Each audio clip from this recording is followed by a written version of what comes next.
Within the Pokemon universe, there are many Pokemon that are known to be idolized. Some Pokemon have statues or symbols based around them and are held in a much higher regard than some other Pokemon. While that can be very apparent for main Pokemon that you see at the end of the game, or Pokemon that are intrinsic to the story of each game's main plot, there are a few hidden, slightly less noticed Pokemon that are worshipped for interesting reasons. We'll be looking at 10 Pokemon who are idolized in the Pokemon universe for reasons that are part of the story, or for those weird reasons that still somehow manage to give them this achievement, as well as going into the reasons why these Pokemon are praised, as well as seeing why some Pokemon are the coolest, or the intriguingly different Pokemon being worshipped.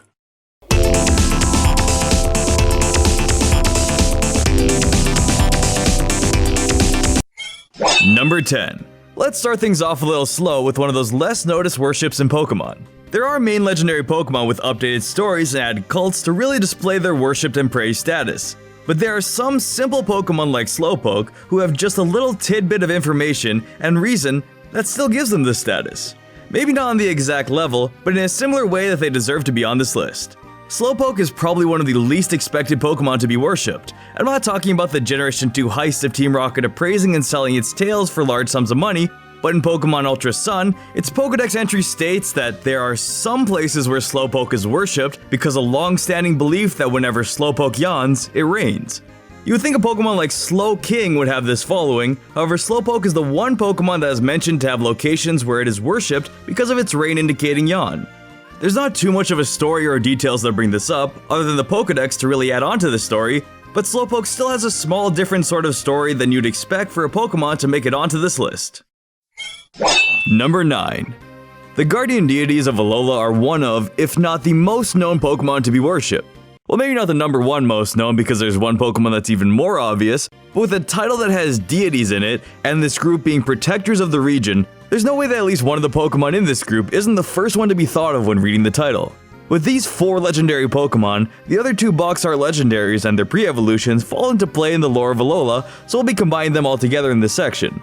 The 4 Tapus are the guardians of the 4 islands of Alola, and respectively, each of them has their own shrine on the island they protect. According to the book, The Light of Alola, from the Mali Library, a Solgaleo and a Lunala came to Alola, and the guardian deities defeated them. As a reward, the Sun and Moon mascots gave them a bunch of Cosmog to protect as they evolve and return to the Ultra Space. As the Cosmog evolved into Cosmoem, the people of the Alola region worshipped them as the cocoons of the stars. As the protectors of Alola, they also defeated the Pillage of Light that invaded the region and stole its light. This of course was the angsty Necrozma who people feared.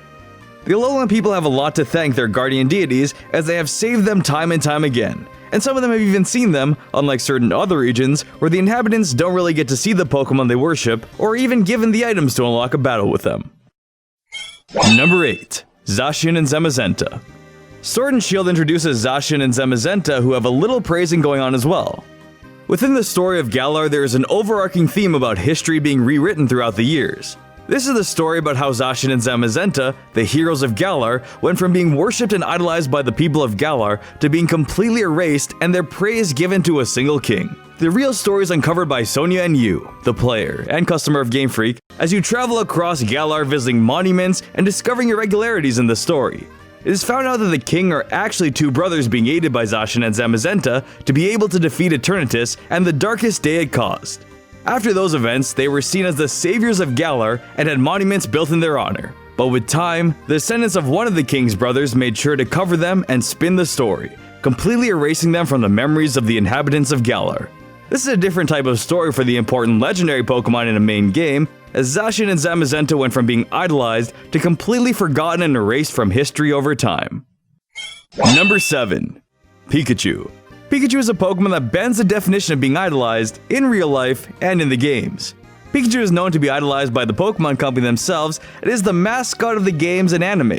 Real-life Pokemon fans also flock to loving this little guy by wearing Pikachu hoodies, backpacks, having Pikachu wallets, and sacrificing their firstborn to the Pikachu Shrine.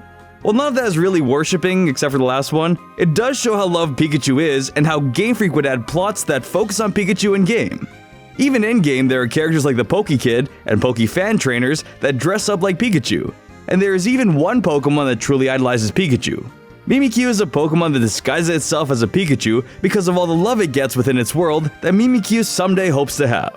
Mimikyu technically isn't a Pikachu clone, but it does make Pikachu the main focus of its design, and its story really highlights the upper echelon that Pikachu has put in our world and the Pokemon universe. While Pikachu doesn't have a story or quest that gives it the statue of a deity like some previous Pokemon, it does have a status of being worshipped like a celebrity. But even with that, there's a real-life shrine in Tokyo that is home to a statue of a Pikachu. Number 6. Legendary mythical Pokemon are always the ones to jump towards when thinking about the types of Pokemon that are worshipped or even feared in the Pokemon games. However, there are some Pokemon that aren't in those categories, but give off the same feeling that they are held to the same standard and are given their own locations and added stories that perfectly fall into this topic. If you played any of the Generation 5 games, you know about the Relic Castle that has a large hidden room in the depths of it where a single Volcarona awaits as if it was a legendary or mythical Pokemon itself. It isn't in either category, but it having its own castle and a story of it being considered a godlike Pokemon in ancient times made it feel like it should have its own special category. According to the Pokédex and the lore of the games, Volcarona is referred to as the Rage of the Sun by ancient people and has been depicted as a deity of fire in ancient murals. And its shrine in the Relic Castle is a testament to this.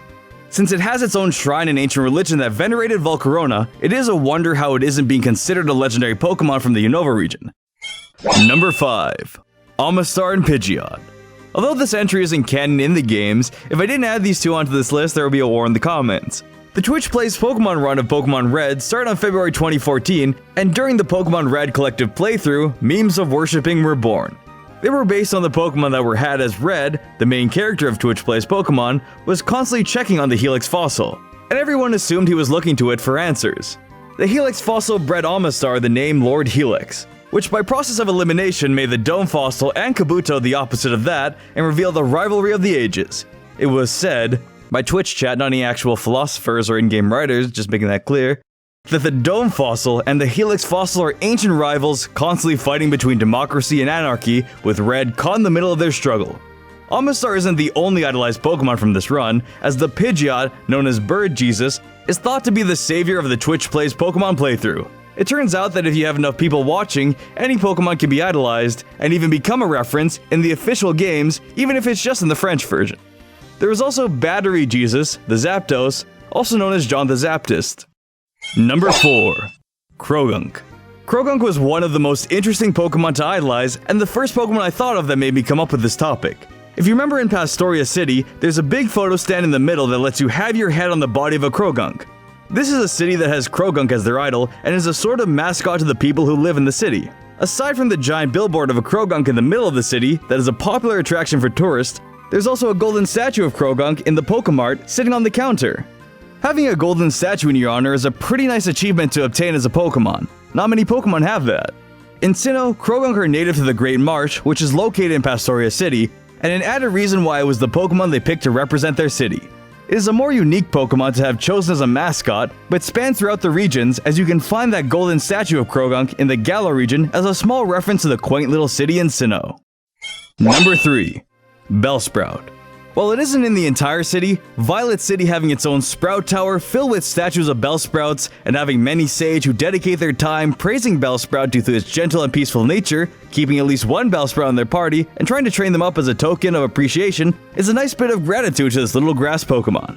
The Sprout Tower is a very memorable location during our Generation 2 journeys, and had to make it onto this list. I do also know that in Generation 2 there is the Whirl Island and the Bell Tower, which I just noticed right now that if you put that together with the Sprout Tower, it makes the Bellsprout Tower. But anyways, those two legendary locations bring in the Kimono Girls, who praise and dance to summon the two legendary main birds of the region and represent a form of honoring. But it is pretty obvious that the main legendary Pokemon of almost any game is going to be on this topic, so I thought I'd focus on something almost identical here, but with a smaller, not as noticed Pokemon. I couldn't leave out having Ho and Lugia in this section, however. It's just nice to see that little guys like Bellsprout have a bit of the spotlight, but all three of these Pokemon manage to have their own well-dressed fan clubs to prop them up, and Bellsprout even gets to have trainers and followers that give them the confidence to be legendary in their own ways. Ain't no gigantic anxiety-inducing swaying pillar in the Bell Tower or the World Islands from a Ho or Lugia though, that's only in the Sprout Tower from a 100-foot tall Bellsprout. Number 2. Rayquaza. Pokemon remakes are a great chance to add more onto the story of Pokemon within the region. In the case of Omega Ruby and Alpha Sapphire, the Delta episode expanded on Rayquaza's story and introduced the Draconid people. The Draconid people are a tribe from Hoenn that used to be dragon-type trainers that lived in Meteor Falls.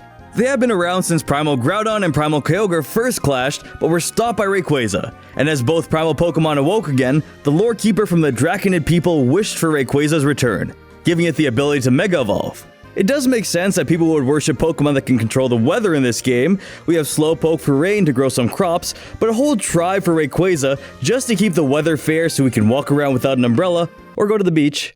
As a tribe that worships Rayquaza, they built the Sky Pillar so they would be able to summon it whenever the region was in danger. Zinnia even works with you to summon Rayquaza in order to get its help against the Mach Speed Deoxys coming straight for Hoenn. Number 1. Arceus. Arceus is known as the Pokemon that created the universe. It has even been given the name the Original One, which doesn't make any sense because it's from Generation 4. It is known to have shaped the universe by creating Dialga, Palkia, and Giratina, as well as the Lake Guardians, all of which are worshipped in some way, leading to an appreciation in the stock value of Arceus Idolization as it created all of those Pokemon.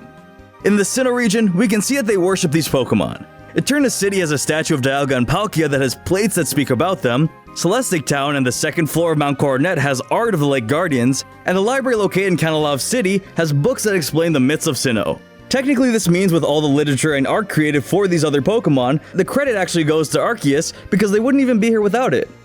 We're just going to put a little Arceus head stamp on each one of these pieces of art here to credit it for its work. Credit where credit's due. Even at the top of Mount Coronet sits the Spear Pillar that we can assume held acts of worship. It's no surprise that this kind of Pokemon, along with the Pokemon it created that controls powerful elements like time and space, will be worshipped, but technically, seeing as the books and theories tell of Arceus creating the universe, this list wouldn't even exist without it, so there's no way I couldn't give it number 1.